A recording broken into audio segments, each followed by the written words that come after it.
You've got to admit, this is a really good time to be a Miami fan. Yes, even a Marlins fan. You are Locked On MLB, your daily MLB podcast. Part of the Locked On Podcast Network, your team every day.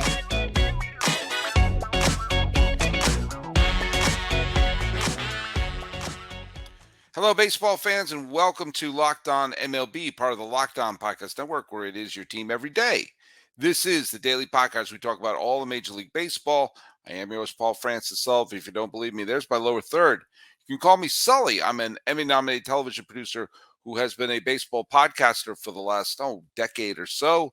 And this is my fifth full season as a member of the Locked On Podcast Network. Today is June 1st. 2023.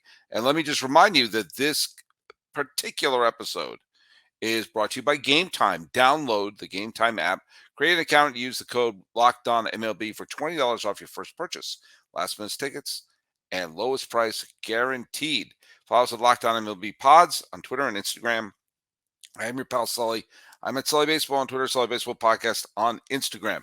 As I alluded at the top, look, I'm not going to cover other sports. It's just wild that two eighth seeds from Miami are currently in their respective finals, both in the Stanley Cup finals where the Panthers are there, and the native New Englander in me realizes that two eighth seeds defeated two highly touted Boston teams in postseason series this year. The Panthers eliminated the Bruins at home, and the other day, after a wild win for the Celtics, they didn't realize that they actually had to play Game 7, and lo and behold, they got thumped. And I always find it interesting when one region has a bunch of teams that that are playing well at the same time, how that bleeds into the other clubs. Well, the Marlins, this is a baseball podcast, the Marlins are doing quite well. Thank you very much. Are they off to an explosive start? No, they're currently 29 and 27 going into June. But also going into June, they are one of the wild card teams. Now, who could have predicted that? I did. You can look it up. They were a preseason pick of mine to be one of the wild card teams. And my reason was this. I felt that, first of all, I felt Philadelphia was going to take a big step back. So far, I looked pretty smart on that. I thought the Marlins were going to have very good pitching.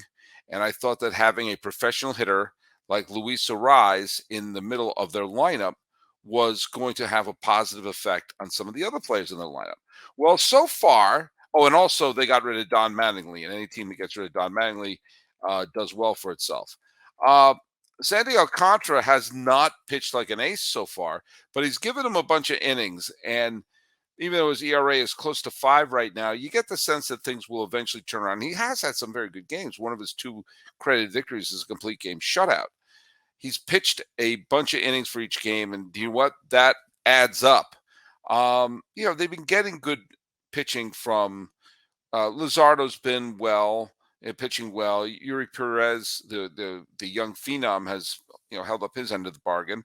The bullpen's been good, not great, but it's been good. But they've been getting some quality at bats. Now, as I predicted, Luis Arraez has been a professional hitter. His OPS is close to 900. His batting average is 376. So he'll probably win another batting title.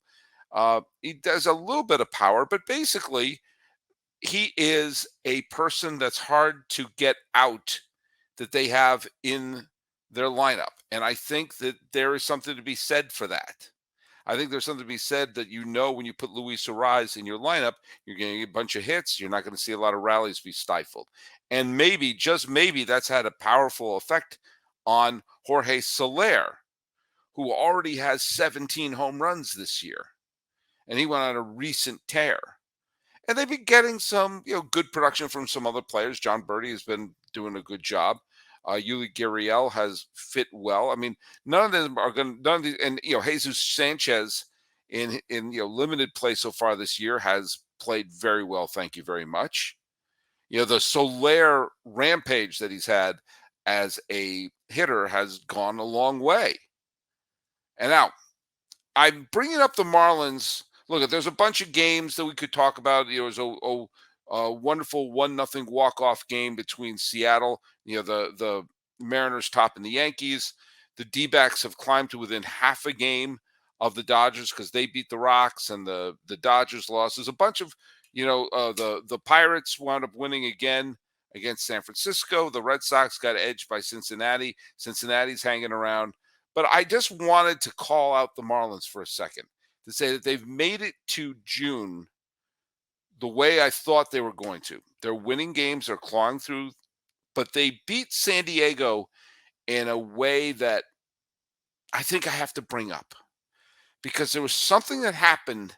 I watched the ninth inning of the Padres Marlins game, and something happened that caught my attention that showed that the Marlins are just playing well and doing their job well, but also there's something just not clicking in San Diego right now. Let's set the scene a little bit. The score was 1-0 going into the bottom of the ninth. The only run was scored by a Gary Sanchez home run for the Padres. Did you know Gary Sanchez was playing for the Padres? I think I may have read that. I don't remember. It was weird because, wait, didn't you used to be Gary Sanchez? Weren't you on the Twins and the Mets? Yeah, now he's on the Padres.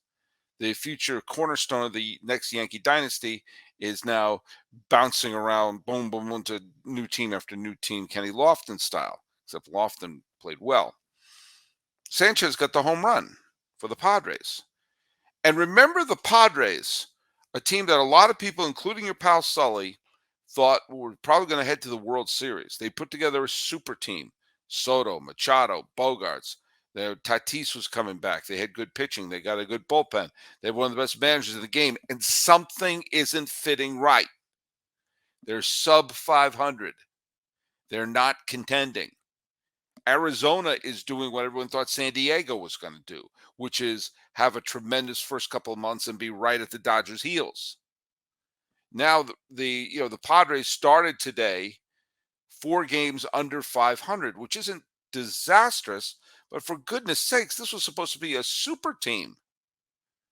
And they had been playing well. They had won some games recently. They had lost some dumb games recently. But here they are. They had a 1-0 lead. They had Hader on the mound. And they have to start piling up wins. They have to start piling up wins and playing smart baseball and not giving anything away.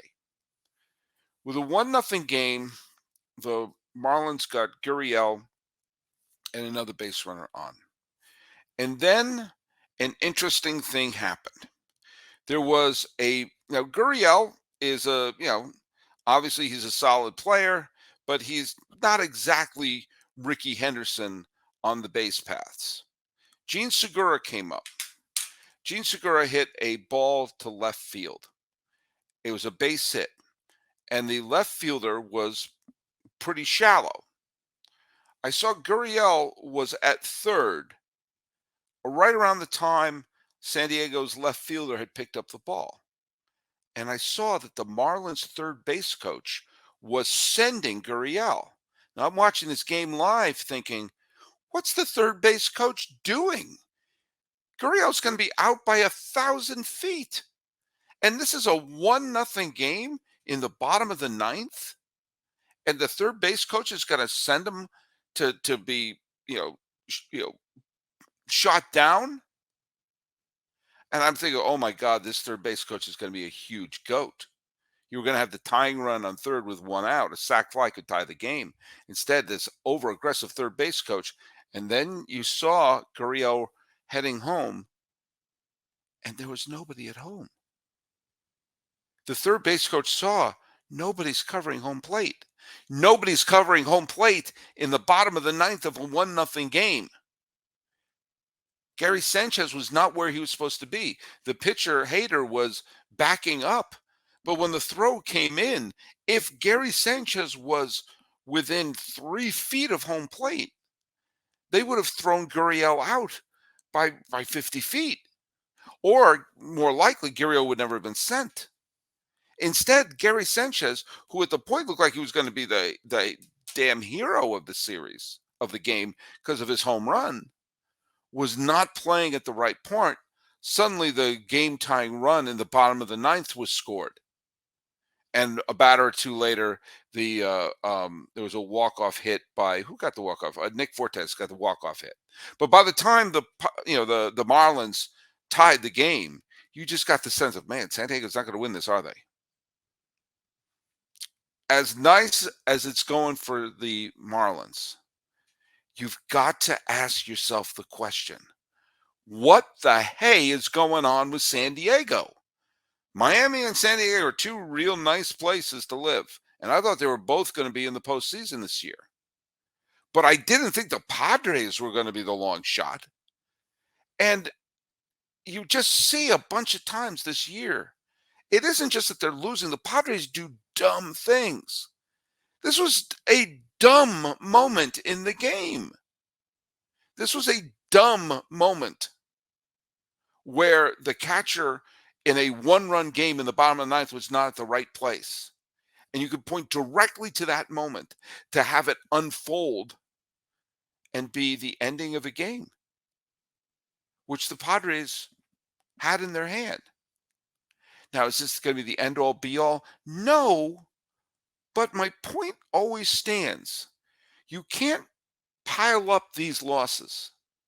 When you're trying to make up ground, and right now the Padres are 5 games under 500. Is it possible to make up that ground? Yes, but not if you're going to be dumb.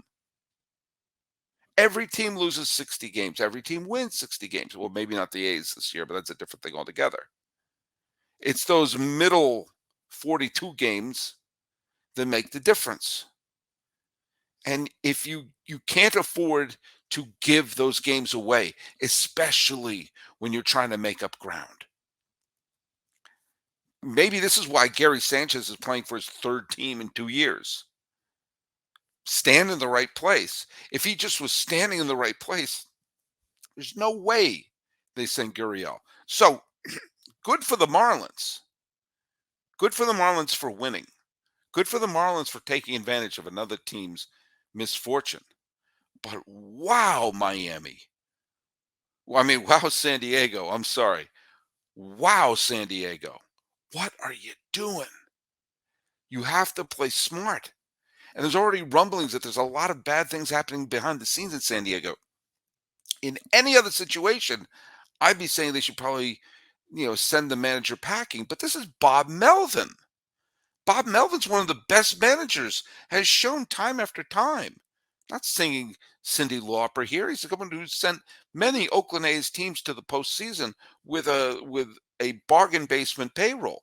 Did the same with the Arizona Diamondbacks, got them all the way to the National League Championship Series in 2007, despite a negative run differential. This is a very good manager who usually gets the most out of unknown players. And maybe that's the rub.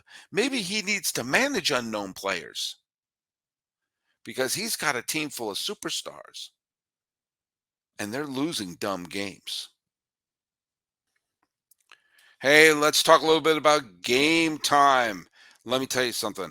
I am going to be going to a bunch of ball games this year up north near San Francisco, down here in Los Angeles. Who knows? Maybe I'll be near you. But wherever I go, I know I'm going to use Game Time because whether I'm planning for a game far down the way or I want to have that last minute deal, you're not going to beat Game Time. Do you know what?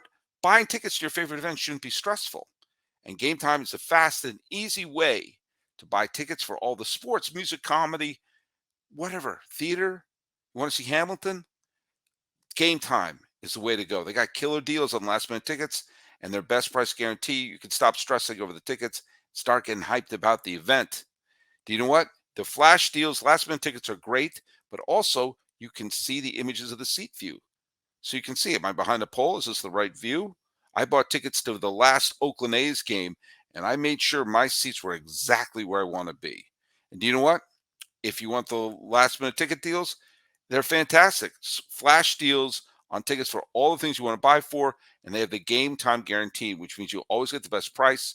You'll find tickets in the same section and any row for less somewhere else.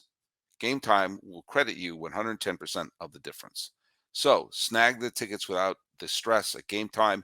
Download the Gametime app, create an account, use promo code LOCKEDONMLB for $20 off your first purchase. Terms apply. Again, create an account and redeem the code LOCKEDONMLB for $20 off. Download Gametime today. Last minute tickets, lowest price, guaranteed.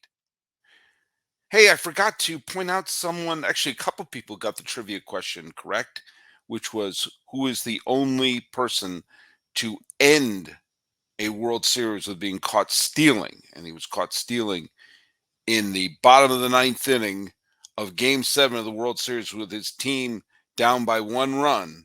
And the Hall of Famer who got thrown out, and Amy Green, who is on Twitter at AJG1423, got it correct. He said Babe Ruth was caught stealing to end the 1926 World Series. That's right. Babe Ruth tried to steal a base in the ninth inning of Game 7 of the World Series with his team down by 1, and he got thrown out. It's safe to say they would probably get on Babe Ruth in today's media world. But good work, Amy Green. A couple other people answered correctly, but Amy was the first, and I only call out the first. I'm going to do a trivia question at the end of this show. All right, let's cover a couple other little things going on here. Milwaukee, the Brewers are playing in American Family Field, and they've been playing in that park for, the last couple of decades. I've not been to that stadium. I went to the old stadium, which was Milwaukee County Stadium, which was the home of the Braves when they won the World Series in 1957. They nearly won it back-to-back years in 1958. The Brewers arrived there from when the Seattle Pilots moved and became the Milwaukee Brewers, and they've been there since 1970 in Milwaukee. They built the new ballpark in what year did they finally move in there? I think they finally moved there in 2000, and it was called Miller Park. And now because they changed up Miller Park. Look, I'm not a big fan of beer sponsorships on teams and everything like that, but Miller Park had a great rhythm to it. They're called the Brewers. Milwaukee Miller beer, it's like Busch beer is associated with St. Louis. Coors beer is associated with Denver. It kind of made sense. I've made it clear I'm not a big fan of beer advertisement in baseball, but I also know it's there, and I have bigger fish to fry in my life. They changed the name because I guess Miller Beer, it's called American Family Field, which it's like Great America Ballpark, American Family Field. It sounds like we're Wholesome Apple Pie, but it's another corporate name. It's an insurance company or something like that. And it's a big, beautiful stadium. They kind of made it look a little bit like Ebbets Field. It has weird little contours, which is a little phony because it's in the middle of a parking lot. But still, it's got a roof. And they got Bernie the Brewer slides down the slide. Looks like a fine ballpark. Probably needs to have some renovations made to it. But Rob Manfred, just when I'm starting to like Rob Manfred, and he comes up, they adopt some of the new rules this year, and I think the new rules for the most part have been good. And I've been saying, okay, I got to give Rob Manfred credit where credit is due. All of a sudden, he's now pressuring Milwaukee to fix the stadium. Now, if they need to make repairs, fine. And there's apparently like hundreds of millions of dollars of repairs that need to be done. Okay, go do it. Go do it, Brewers. It's your ballpark. Go fix it. Go fix your park. But the rub is Rob Manfred wants, and say it with me, folks, wants the state of Wisconsin to do it. He wants them to pay. Now there's a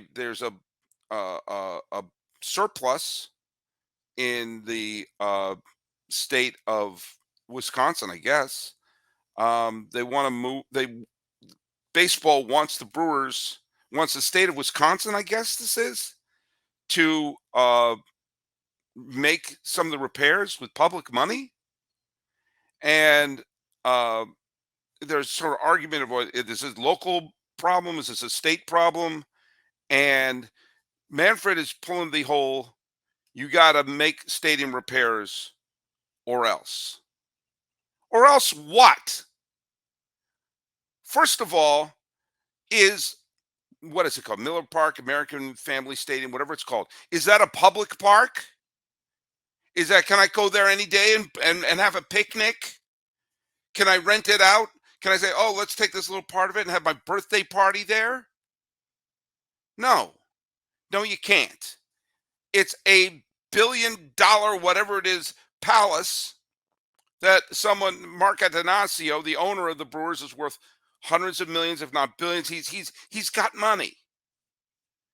And teams make money. That's why they have baseball teams.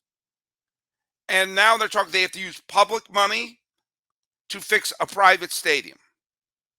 And I don't care how it was funded. I honestly don't. If they use public funds to do it, well, shame on Wisconsin or Milwaukee for doing that. Look it, it's not a public works. I'm in Pasadena. There's a bunch of public parks that I go to. There are streets that are public. I teach at a public school. These are things that taxpayers' money goes to for services or places that we can all use. Excuse me. Got to clear my throat there. Forgive me. This is getting me worked up. A stadium is not a public park. It is a private palace for rich people having their rich toy. A rich toy that I happen to love and follow. And if you go to see a Brewers game, you pay a ticket to their company. So they make money, which is their right, which they should. And they're all making money. They're all making money. The money's coming in. The Brewers, are a good team. They're probably drawing well. They're probably getting great ratings on whatever streaming sites or TVs they're watching. Money is coming in. They have a stadium, needs to be repaired. Then go fix it. Why do taxpayers have to do this? Why when you dole out your tax money? I happen to be a public employee. When I'm not doing this, I'm a public school teacher. That money comes out of taxes. Roads being paved, lights, the street lamps on the street, the traffic lights, making sure we got a police department, making sure we have a fire department, making sure that that the city isn't falling apart. Services that we need for the public good. If I found out my taxpayer money was going to fix the Rose Bowl, I can't just walk into the Rose Bowl whenever I want down the street. But the other thing is, or what? If I were a Milwaukee or Wisconsin public official, knowing that I have to pay school teachers, knowing that there's a school teacher crisis. Do you know why? Because they're not paying us well. Making sure police departments are funded, making sure fire departments are funded, making sure roads are paid, making sure the traffic lights work, making sure that kids can have their student lunches. There's their school lunches, things that you need to pay for. And then suddenly this big multi-billion-dollar company says, fix my house. No, you fix it. If it's such a great investment, you invest in it. Or else, what are you going to do? What are you going to do, Brewers? You're going to move? You want to move to Vegas? Where are you going to move to? Look what a freaking hard time we've had trying to figure out what to do with Tampa Bay and Oakland. If this were hockey or basketball or football, those teams would have been moved a decade and a half ago. Because there are football stadiums all across the country because college football is huge. There's arenas all around the country because college basketball is huge. There's not a lot of baseball stadiums because college baseball isn't that big. If you wanted to move a team down the street, an NFL team down the street to Pasadena, you could do it tomorrow. The Rose Bowl's sitting right there. If you want to move an NFL team to Boise, they can play at Boise State for a few years until they build the Potato Dome. Where are you going to move the Brewers to? Back to Seattle to be the Pilots again? Going to move into Nashville? What are you going to do? Baseball doesn't want to waste Nashville or Portland or Charlotte on moving a team. They want to collect the expansion fee. And they've already built the stadium in Milwaukee. Fix it. Brewers aren't moving anywhere. You've got millions of dollars? Go hire a handyman. Go fix this place. You've already let the A's let their stadium crumble and fall apart, but that stadium was built in the 60s. This was built in this century. Sorry. No public money for stadiums. It's not a public work. And this is not me being political. You would think this is me actually being more conservative than I normally am. It's a private, the baseball is a private company, not a public company. What, you want the government working on your baseball team? No. I'm suddenly the conservative guy on here. No taxpayer money for the Brewers. Look at me.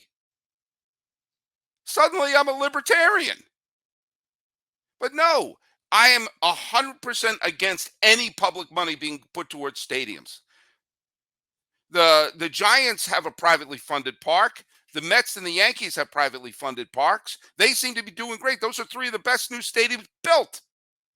And this one they built in Milwaukee looks pretty dang good. So come on. Hire some handyman.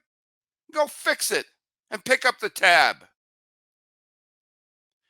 Today is June 1st that I'm recording this, and it is the anniversary of one of the big dates in Mets history. And I got this book here. I love going to this book in this date in baseball history.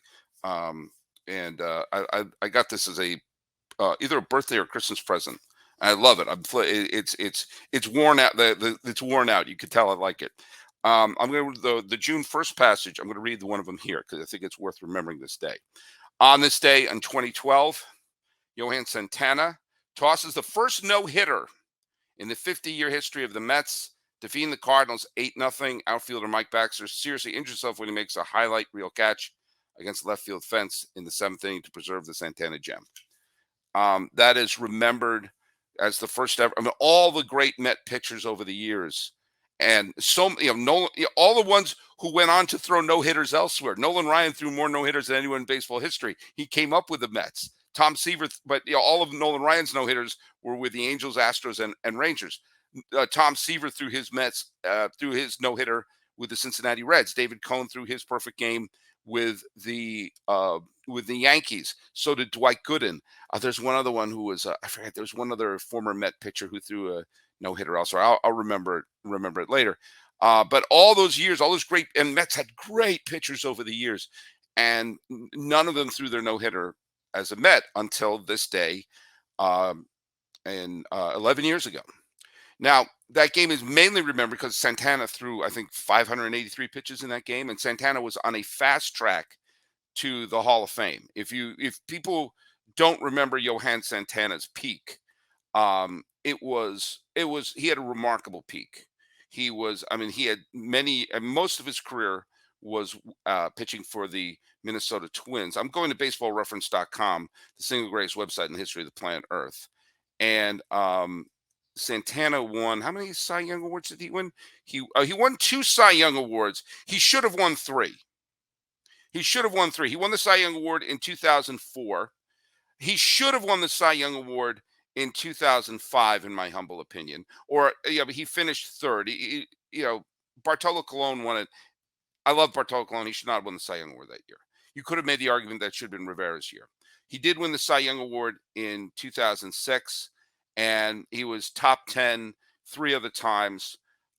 He was traded from the Twins to the Mets. He had 2 really great years. One great year with the Mets. And then he missed the 2011 season due to injury, came back and threw the no-hitter, and I think he threw 1 more game in his career. You got to look at his career as one of those, like his peak was super high, that sort of Oral Hershiser, Tim Lincecum, Fernando Valenzuela, hell, Dwight Gooden career where the peak is off the charts. Brett Saberhagen would be another one. The peak is off the charts, just wasn't a long enough peak to be in the Hall of Fame. And a lot of people blame poor Terry Collins for basically ruining Johan Santana's career by leaving him out there. It's a tough call. That's a tough call. I think Santana, uh, he's not going to make the Hall. We all know that. But did he get in? I mean, he was on the ballot. Yeah, he got 2 points. He fell off the ballot after 1 year. And as I said, his peak was off the charts, and he's going to be beloved in Minnesota his whole life. He's going to be beloved amongst Met fans. I'll tell you something. Yeah, I trashed Manfred in the last segment, as well as should. But one of the things that under his watch, instant replay has improved. I think instant replay works very well in baseball now. And I think that we are, we're in a situation where, calls are for the most part done right. And that's the whole point of instant replay is you want calls right. You want them to be correct. And a big reason is you don't want something in history written that there's something lingering that instant replay could have fixed, which is why I bring up the Johan Santana no-hitter. In that no-hitter, Carlos Beltran, another former Met, hit a drive that was called foul. The umpire called it foul. Instant replay showed that it was fair. And it left a bad taste in my mouth about the Johan Santana no-hitter because it wasn't a no-hitter. He let up a hit. The call was incorrect. And because you couldn't correct the call, there was no instant replay at the time. It is written incorrectly. It's not what happened. And it isn't about what I want to happen or not. I was a huge Johan Santana fan. And I'm really pleased that the first name on the no-hitter list in Mets history is Santana. And yet it always made me squirm a little bit because I said, but he didn't do it. It's the reverse of the Galarraga situation, who had the perfect game with the Tigers, but the ump called the runner safe at first, and all instant replay showed that no, he was out. He threw a perfect game. So you look at him, so Galarraga threw the perfect game, but he'll never be credited for that because history is written incorrectly. Well, here's a situation where history is written incorrectly, and go like, the first ever no-hitter by Johan Santana. It's even here, written in this book that I love. But you're like, did he? Did he really throw the first no-hitter in Mets history? And instant replay, not existing then, meant history is written incorrectly. And eventually, doofuses like me will fade to the background, and all will be remembered is that he threw the no-hitter, but he didn't. He did allow a hit. And if there was replay, you could show, oh, no, that was a hit. It should have been, I don't remember if it was a double or not. I think it would have been a double. But it certainly would have been a hit. And it kind of, and it made me sad because I knew history was written incorrectly. And now it can be written correctly. Galarraga would have thrown a perfect game, and the Mets would have been waiting for a no-hitter until last year. And it was actually one of the reasons the McGill combined no-hitter for the Mets last year, or was it the year before, whenever year it was, made me like, okay, the Mets have a no-hitter. Yeah, it's not as cool as a complete game no-hitter, but at least, like the Padres and the Mets were the last two franchises to not have a no-hitter. And the Mets were off the schneid, and it's kind of like, but were you? And that is the beauty of what makes instant replay work. Umpires are human. Yes, they can make mistakes. Yes. But if they can correct it, we can have as many calls as possible. Then we don't give out false valor. Don Denkinger died like a week or so ago. And his name is always going to be associated with the call he blew on the George Orta grounder in the ninth inning of Game 6 of the 85 World Series. A blown call, which, again, he blew the call. Fine. Instant replay fix it. No one would remember it. No one would remember it. It's like, oh, for the naked eye. Oh, don't worry about it, Don. You're human. And the Royals still may have come back from behind to win, or the Cardinals may have won a World Series. But it kind of made me look at the Royals championship like, yeah, but did you? Did you really? Until they eventually won in 2015 when they beat the Mets, who were probably one pitcher short, and they didn't have Johan Santana on the team because he threw so many pitches in 2012, throwing the no-hitter. That wasn't. This is why instant replay works. Now, look I still stand by my one wrinkle for instant replay, and they're getting better at this, is as you get 30 seconds. If you can't tell within 30 seconds, then the call is close enough, move on. But look I'm glad Johan Santana is in the Mets history book. He's man, his peak, he was the best pitcher in baseball. And maybe having his name attached to that will prolong it a little bit. But he didn't throw the no-hitter. By the way, we were talking about combined no-hitters. Let's do our trivia question. And the first person who gets this trivia question right, I give him a shout out on tomorrow's show. Babe Ruth. Babe Ruth has many has his name all over the record books, all over the history books. Did you know that as a pitcher, because remember he was a great pitcher before he was the big slugger. As a pitcher with the Boston Red Sox, Babe Ruth pitched in a combined no-hitter. And let me get the actual date there. Yes, Babe Ruth and Ernie Shore combined on a no-hitter in 1917. Here is a trivia question. How many outs did Babe Ruth record as a pitcher in the combined no-hitter that he threw in 2017? Send it to, where's my where did my lower third go? Send it to my send it to Sully Baseball on Twitter, or you can post it on the YouTube channel, or you can post it on Instagram at Sully Baseball Podcast, or you can put it Locked On MLB Pods on Twitter, or right here in the comments on the YouTube channel. So, how many outs did Babe Ruth record in his combined no-hitter in 1917? So, all right, we talked about the games, talked about the Brewers, talked about Johan Santana. Follow us at Locked On MLB Pods on Twitter and Instagram. I'm your pal Sully. I'm at Sully Baseball on Twitter, Sully Baseball Podcast on Instagram. Welcome to June. Congratulations to my boys. This has been Locked On MLB for June 1st, 2023. I am your host, Paul Francis Sullivan. Please call me Sully.